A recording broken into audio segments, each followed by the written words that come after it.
तो केवी के बच्चे मुझे पर्सनली पसंद हैं। आपका नाम बताइए। मेरा नाम अर्जुन है। पलक, अनवी, गौरीश। हाउ वाज, आ रही है आप भी, आ जाइए please come. How was question paper? Easy था थोड़ा, कह सकते हैं इजी टू मीडियम लेवल का था, ना ही ज़्यादा हार्ड ना और मोस्टली जो न्यूमेरिकल्स आए थे ना वो एनसीईआरटी से ही आए थे। जैसे लाइट के सारे न्यूमेरिकल्स एनसीईआरटी से आए थे। आपको कैसा लगा? दोनों का सेट सेम ही था, इजी था। नहीं सेट सेम था बट आपका ब्रेन अलग अलग है। पेपर कैसा लगा? मुझे इलेक्ट्रिसिटी में थोड़ी दिक्कत होती है तो उसमें थोड़ा दिक्कत था। इलेक्ट्रिसिटी में दिक्कत होती है आपको, तो आपको हार्ड लगा हो। नहीं, इतना भी हार्ड नहीं था पर ठीक था। इलेक्ट्रिसिटी के न्यूमेरिकल्स भी इजी आए थे। न्यूमेरिकल ज़्यादा किस चैप्टर से है? लाइट से। लाइट से है। हाँ, लाइट से दो आए Light थे से कहाँ थे? न्यूमेरिकल। एक तो केस स्टडी आ गया, नहीं दोनों में बराबर इलेक्ट्रिसिटी का आए था थे। वो। सेट कौन सा है आपका? सेट 3। तो जब आपको पेपर मिला आपको कैसा फील हुआ? पेपर मिला मतलब पहले तो नर्वसनेस हो रही थी कि कैसा जाएगा, बट धीरे धीरे जब देखा रीडिंग टाइम वगैरह में तो इजी लगा। आपका नाम? गौरीश। इतना शांत बच्चा है, एकदम खड़ा है आराम से। पेपर कैसा लगा? इजी था, इजी लगा। कुछ क्वेश्चन से हार्ड बना, बाकी सारे इजी थे, सही थे। आप बिहार से हो? अच्छा, ये बताओ जैसे पेपर जब फिजिक्स केमिस्ट्री बायोलॉजी 3 ऑप्शन होते हैं तो उसमें ज़्यादा हार्ड क्या लगा आपको? आप लोग भी आ सकते हो इंटरव्यू देने के लिए। अच्छा, देख ली वीडियो इन्होंने। इलेक्ट्रिसिटी के न्यूमेरिकल्स, वो आपने वहीं पे बनाई थी ना। इलेक्ट्रिसिटी के कुछ न्यूमेरिकल्स से लास्ट वाला केस स्टडी, बस बाकी सभी। यानी कि फिजिक्स सबसे हार्ड लगा। आ जाओ आ जाओ, कम कम। हाँ, आपको कैसा लगा? फिजिक्स हार्ड लगा? Physics hard. फिजिक्स मेरे को केमिस्ट्री हार्ड लगा। मैं फिजिक्स पढ़ाता हूँ, मेरा नाम अनुराग त्यागी है और वैसे हमारा कोचिंग सामने ही है यहाँ पर और चैनल का नाम है अनुराग त्यागी क्लासेस। तो अभी आपका नेक्स्ट मैथ पेपर है, आप भी आ जाइए। अगर आपको बात करनी तो आ जाइए हमारे साथ प्लीज़। ये कॉन्फिडेंस मुझे चाहिए बच्चों के अंदर जो तुम्हारे अंदर है। बहुत से बच्चे हमसे डर के भाग जाते हैं, आप खुद आई हो तो ये बहुत बड़ी बात है। इस तरह आ जाइए साइड में से ताकि सामने आओ। आपका नाम क्या है? अविका लोहिया, आपका? माही तिवारी। अंजलि कश्यप। नहीं अभी खड़े रहो, अभी जल्दीबाजी मत करो। ये आपके लिए बहुत बड़ी चीज़ है जो आप हो रही है अभी। आपको हज़ारों लाखों लोग देखेंगे, पता है आपको? पेपर कैसा था? पेपर अच्छा था, हाँ अच्छा ही था। इजी था?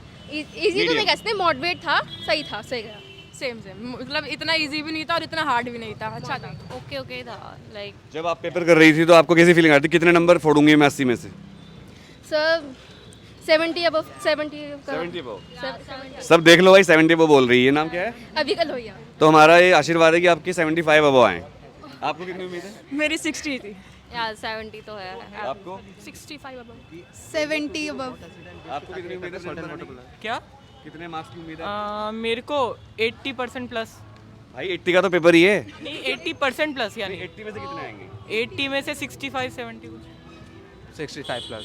65 प्लस। जो सबसे पोर्शन था वो ऐसा कौन सा पोर्शन था जिसमें आपकी हवा खराब हो गई कि ये तो बहुत खतरनाक है? Sir case study, because sir case study में जो हमें एक्सपेक्ट देते हैं वो ऐसे एक्सपेक्ट होता है जिसके बेसिस पे हम आंसर दे नहीं सकते, उसका कोई फायदा ही नहीं होता क्योंकि उसमें से आंसर बनते ही नहीं है, हमें आंसर फिर भी उसे बिना पढ़े देने पड़ते हैं। पैराग्राफ में से आंसर नहीं मिलते हैं। हाँ, तो हमें अपनी खेतान के बच्चे हो आप? आंसर देना पड़ता आ है। जाओ आ जाओ आ जाओ। तो इसलिए केस क्वेश्चन का कुछ वो नहीं फायदा आएगा, आप आ जाओ। साथ जाना है उसके। नाम क्या आपका? Arya. Easy hard medium? Easy था। कितने नंबर आएंगे? 75 प्लस तो आ ही जाएंगे। चलो। अच्छा एक बात बताओ, फिजिक्स में आपने पढ़ाई एनसीईआरटी से करी थी या बाहर से कुछ पढ़ा था? सर एनसीईआरटी पढ़ी। सिर्फ एनसीईआरटी। एनसीईआरटी। मैंने वो पीवाई क्विज भी लगाए थे, एनसीईआरटी भी लगाई थी, लेकिन पीवाई क्विज का फायदा नहीं हुआ। आए नहीं इसमें? नहीं आए। नहीं आए पीवाईक्यू? नहीं कुछ खास नहीं। मतलब नए पेपर, नया क्वेश्चन था बिल्कुल। नहीं एनसीईआरटी के ही थे। एनसीईआरटी के थे? हाँ मैं दिखाता हूँ आपको। दिखाओ। ये दिखाना एक दोनों बार। ये दोनों न्यूमेरिकल्स एनसीईआरटी के हैं। Back exercise. माय गॉड, ये लड़का कितना पढ़ाकू है। नाम क्या है आपका? अर्जुन। तुम इतना पढ़ते हो भाई? पापा क्या करते हैं आपके? सर मेरे पापा बिजनेसमैन हैं। इसको ये भी पता है कि न्यूमेरिकल एनसीईआरटी के बैक साइड से हैं। हाँ सही कह रहे हो आप। Draw a ray diagram to show the path of reflected ray in each of the following cases. Ray of light parallel to the principal axis. Convex mirror. ओ तो ये तो फोकस से चली आएगी बाद में। कर दिया फोकस से? हाँ। तो जो हमारी आंखें होती हैं वो इमेज रियल बनाती हैं इमेजनरी? Sir virtual. वर्चुअली। उल्टा सीधा? सर V माइनस में होता है क्योंकि सर सामने ही आ गया तो ये मतलब आपको जो ये चीज़ें दिख रही हैं। सामने बनती है तो साइन कन्वेंशन के हिसाब से V माइनस में होगा। नहीं मैंने पूछा कि हमारी आंखें इमेज उल्टा बनाती है सीधा? Inverted, real inverted. हमारी आंखों में कौन सा लेंस होता है? कॉन्वेक्स। कॉन्वेक्स। स्मार्ट। तो हमारी आंखों में कॉन्वेक्स लेंस होता है तो हमारी आंखें उल्टा इमेज बनाती हैं, पर हमें सीधा क्यों दिखता है फिर? ब्रेन उसे सीधा करके दिखाते हैं। हाँ, क्योंकि नहीं, हमारे ब्रेन को बचपन से कहा गया कि यही सीधा है। मतलब हम एक्चुअल में उल्टा देख रहे हैं बट दुनिया में कहती है सीधा है। तो बिल्डिंग उल्टी है और हमें क्या दिख रही है? सीधी। एक्चुअल में। मतलब जो सीधा है वो उल्टा है, जो उल्टा है वो सीधा है। तो अगर कोई उल्लू या चमगादड़ लटका हुआ उल्टा और आप उसकी मजाक उड़ा रहे हो, उल्लू उल्टा लटका हुआ है या चमगादड़, तो वो सीधा है, हम उल्टे हैं।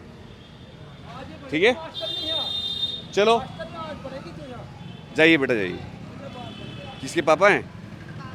दादाजी। तो ऑल द बेस्ट। और आप अपने मैथ्स की तैयारी कैसे कर रहे हो? सर सही चल रही है एनसीईआरटी। जी, एनसीईआरटी चल रही है। एनसीईआरटी और अभी पी वाई क्यूज भी करना पड़ेगा या एनसीईआरटी पी वाई एनसीईआरटी और PYQ. Sir PYQs extra questions. लेकिन आप थोड़े से आर डी शर्मा के क्वेश्चन भी कर लेना, आर एस अग्रवाल के। RD के भी कर लिए और PYQs भी लगा लिए। और ट्रिग्नोमेट्री जो आइडेंटिटी वाले क्वेश्चन है उनको समझ के करना, क्योंकि ट्रिग्नोमेट्री का कोई रूल रेगुलेशन नहीं होता, कुछ भी कन्वर्ट हो जाता है उसमें। और जब क्वेश्चन एग्जाम में आ जाए तो अगर मान लो आपको left hand side right hand side नहीं हो रही है तो 3-4 स्टेप करके लिख देना हैंड्स प्रूव्ड, वो आंसर, नंबर पूरे मिलते हैं उस पर। क्योंकि स्टेप लिख देना 4-5 स्टेप करे, फिर लिख दो आफ्टर सोल्विंग आंसर और हैंड्स प्रूव्ड। ठीक है। और ये जो दादाजी डांट रहे थे ये प्यार है उनका, क्योंकि ये बहुत बड़ी चीज़ है, आजकल ये बहुत कम रह गई है। हमारे टाइम पे तो हम पिटते थे ऐसे, अब आपके टाइम पे कुछ लोग बचे हैं ऐसे, अब आने वाले टाइम पे ये भी खत्म हो जाएगा सब कुछ। ठीक है, तो यू आर लक्की कि ऐसे पेरेंट्स अभी हैं। तो भाई हमारा चैनल सब्सक्राइब कर लेना। अनुराग दे क्लासेस 11-12 के लिए है, ATC फाउंडेशन 9-10 के लिए है और एग्ज़ाम जानकारी CBSE न्यूज़ के लिए है। Wish you all the best.